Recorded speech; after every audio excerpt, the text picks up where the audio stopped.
Okay, so what about this one? Now, can you tell me first, can you tell me the long run solution to this problem? You already know how to solve the long run problem. Plot the isoquant, solve the long run problem, and then you minimize this with respect to capital,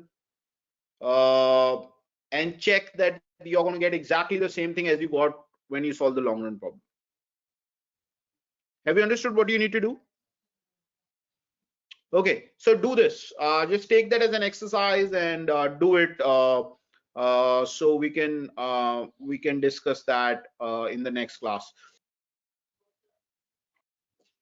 Okay, so this is actually a very interesting way of approaching problem.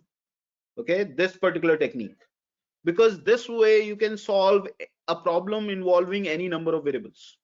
If you have 4 variables, you can just split it into 4 steps.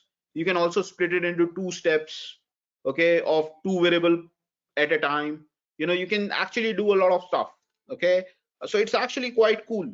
Okay, so I mean, this is more general than just solving these problems. Okay, so anyways, first of all, just learn to solve one variable problems, and then you'll be able to solve multiple variable problems as well.